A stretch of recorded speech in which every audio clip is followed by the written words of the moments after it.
Hello everyone. Together we are going to get to know the DaVinci Resolve interface. So before we can dive into editing, I would like you to get used to all the key elements in this interface, including the workspace, media pool, timeline, viewer playhead, and toolbar.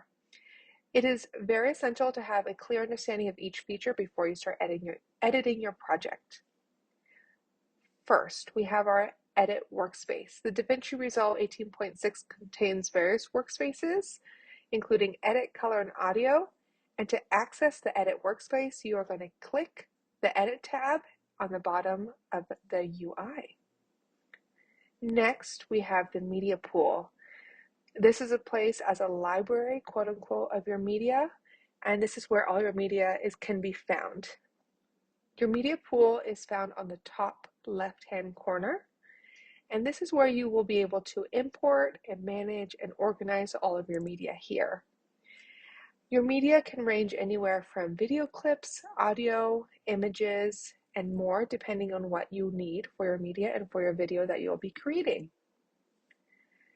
Next, down here on the bottom, this is kind of where your project will come together. This is your timeline. It is a nice place to see your whole overview of your video and audio clips and that are currently in use. Your timeline is located at the bottom of the interface and allows you to edit the content with ease, and it takes up most of your screen most of the time. Next, right over here, you'll see this Edit workspace in the Source Viewer area. Your Source Viewer is the pane on the top left. In this space, you can preview and edit clips in your media pool. Next, we'll have our timeline viewer. In your edit workspace, your timeline viewer is at the pane at the top right, so opposite of your source viewer. In this space, you can view the content on your timeline's video and your audio tracks.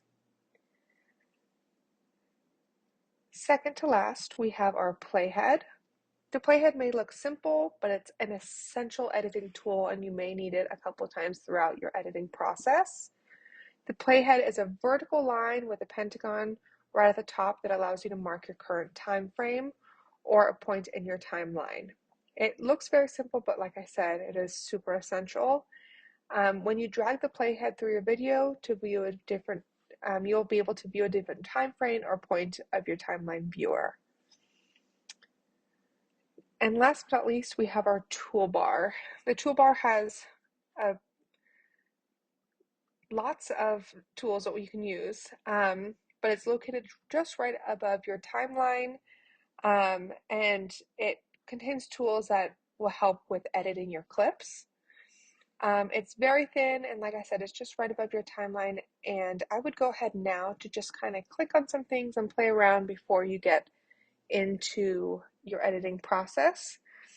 If your toolbar isn't enabled, go to your Fusion workspace and click Show Toolbar, and you'll be able to get it from there.